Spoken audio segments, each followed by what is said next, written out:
بين الناس صدق الله العلي العظيم সবাই দুরূদ শরীফ আল্লাহুম্মা সাল্লি আলা সাইয়্যিদিনা ওয়া নাবিয়িনা ওয়া শাফিঈনা ওয়া হাবিবিনা মাওলানা মুহাম্মদ সাল্লাল্লাহু আলাইহি ওয়া আলা আলিহি ওয়া আসহাবিহি ওয়া বারাক। রাস্তা বন্ধ না না ইসলামী আন্দোলন বাংলাদেশ নারায়ণগঞ্জ জেলা মহানগর শাখা কর্তৃক আয়োজিত আজকের মহাজমায়েতের সম্মানিত সভাপতি মহাসচিব, কেন্দ্রীয় নেতৃবৃন্দ সহ সকল স্তরের জনগণ ভাইয়েরা আমার, আল্লাহ পাকের শুকর, আমরা নতুন এক বাংলাদেশ পেয়েছি। আমরা যেই ভূখণ্ডে দাঁড়িয়ে আছি, এই ভূখণ্ড কয়েকবার স্বাধীন হয়েছে। এক সময় ব্রিটিশ এদের শোষণ করেছিল। ব্রিটিশদের বিরুদ্ধে এদেশের মানুষের যা যা আছে সব কিছু নিয়ে ঝাঁপিয়ে পড়ছিল। আমরা ব্রিটিশকে এদেশ থেকে তাড়াতে বাধ্য করেছিলাম। আমরা স্বাধীনতা পেয়েছিলাম, ভেবেছিলাম আমরা স্বাধীন পাব, আমরা মুক্তি পাব, শান্তি পাব। কিন্তু না, আবার বৈষম্য শুরু হয়ে গেছে। সংখ্যাগরিষ্ঠ হিন্দুরা মুসলমানদের অধিকার দিয়ে দিতে পারে নাই। এর জন্য তৎকালীন সময় মুসলমানরা চিন্তা করেছিল যে মুসলমানদের জন্য আলাদা একটা ভূখণ্ডের প্রয়োজন। আন্দোলন সংগ্রাম করে 47-এ স্বাধীন হয়েছিলাম। পাকিস্তান নামে একটা দেশ, একটা ভূখণ্ড আমরা পেয়েছিলাম।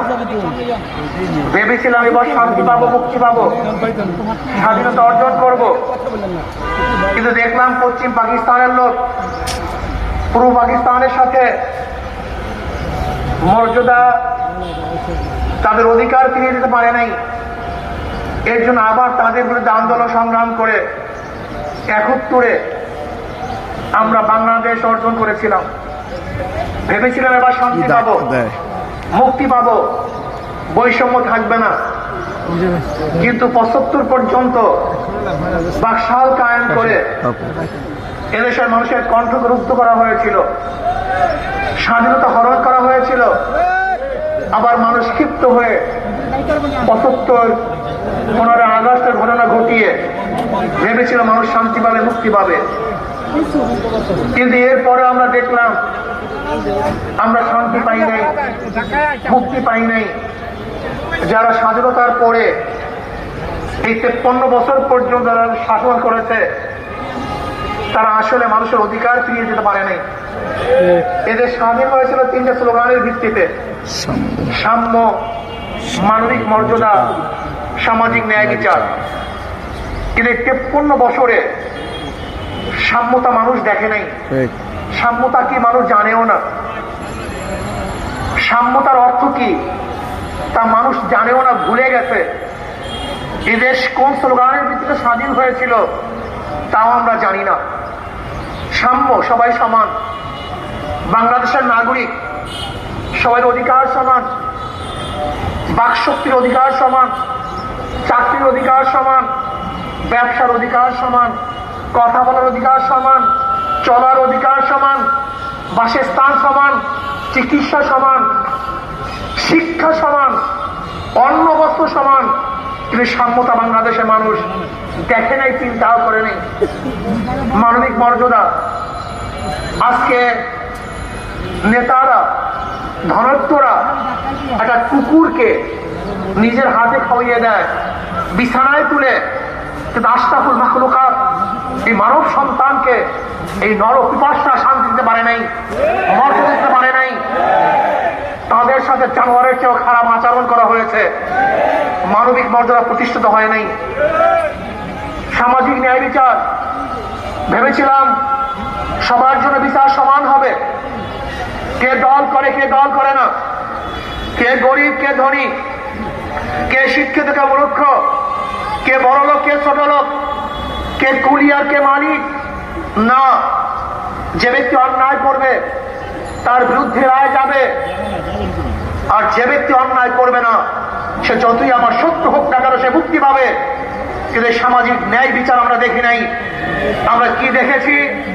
যারা দল করবে, যত ক্ষণিক হোক, তারা খোলা আকাশে নিচে ঘুরবে, আর যারা দল করবে না তারা যত বড়ই নিরহ হোক না কেন, নিরপরাধ হোক না কেন, তারা আয়না করে ঢুকে ঢুকে মরতে হবে। আমরা কি দেখেছি? ওই তেরা তথাকথিত বিচারক মানিকের মতো লোক যদি বিচারের আসনে থাকে, সেই বিচারালয় কি অবস্থা হয় আল্লাহ কি ভালো জানেন। সেখানে ন্যায় বিচার ছিল না। সরকারি দলের ইঙ্গিতে বিচারের কার্য পরিচালনা হতো, যেইভাবে আদেশ আসতো সেইভাবে রায় হইতো। এর নাম সামাজিক বিচার নয়, ন্যায় বিচার নয়। আমরা চাই সাম্য, আমরা চাই মানবিক মর্যাদা, আমরা চাই সামাজিক ন্যায় বিচার। সর্বশ্রেষ্ঠ আল্লাহ পাকের মাখলুক, যাদেরকে সৃষ্টি না করলে আল্লাহ পাক কিছুই সৃষ্টি করতেন না। আল্লাহ পাক রব্বুল আলামিন সমস্ত মাখলুককে আশরাফুল মাখলুকাতের গোলাম বানিয়ে দিয়েছেন। সূর্য আমাদের গোলাম, আসমান আমাদের গোলাম, জমিন আমাদের গোলাম, পানি আমাদের গোলাম, বাতাস আমাদের গোলাম, গাছ আমাদের গোলাম, মাছ আমাদের গোলাম। এই আশরাফুল মাখলুকাতের খেদমতের জন্যই আল্লাহ পাক বলেন খুলিকা লাকুম মা ফিল আরদি জামিয়া, সব কিছু তোমাদের জন্য আর তোমরা আমাদের জন্য, আমার জন্য। আজকে সেই আশরাফুল মাখলুকাতের মর্যাদা নাই। আমরা কি দেখেছি? আজকে আশরাফুল মাখলুকাত, এই মানুষ, হাজারো মানুষ এক ফুটে খাদ্যের জন্য ডাস্টবিনে কাক এবং কুকুরের সাথে লড়াই করে। এই আশরাফুল মাখলুকাত খোলা আকাশে নিচে জীবন যাপন করে। এই আশরাফুল মাখলুকাত আজকে বিনা বস্ত্রে ঘুমিয়ে থাকে। এই আশরাফুল মাখলুকাত রাস্তায় ঘুমিয়ে থাকে। এই আশরাফুল মাখলুকাত বিনা চিকিৎসায় মারা যায়। এই আশরাফুল মাখলুকাত তাদের কর্ম নাই, বস্ত্র নাই, ঘর নাই, বাড়ি নাই, চিকিৎসা নাই, দেখতে চাই না। এই আশরাফুল মাখলুকাতের জন্য সব বরাদ্দ করতে হবে, তাদের জন্যই সব বরাদ্দ করতে হবে, তাদের সুবিধার জন্যই রাষ্ট্রকে পরিচালনা করতে হবে। আজকে আমরা কি দেখেছি? বৈষম্য, শ্রমিকদের ন্যায্য বিচার নাই, শ্রমিকদের ন্যায্য বেতন নাই, শ্রমিকদের সাথে জানোয়ারের মতো আচরণ করা হয়। এইটা আমরা দেখতে চাই না। শ্রমিকদের অধিকার ফিরিয়ে দিতে হবে, তাদের ন্যায্য মর্যাদা দিতে হবে, তাদেরকে ন্যায্য বেতন দিতে হবে, তাদেরকে যথাযথ সম্মান করতে হবে।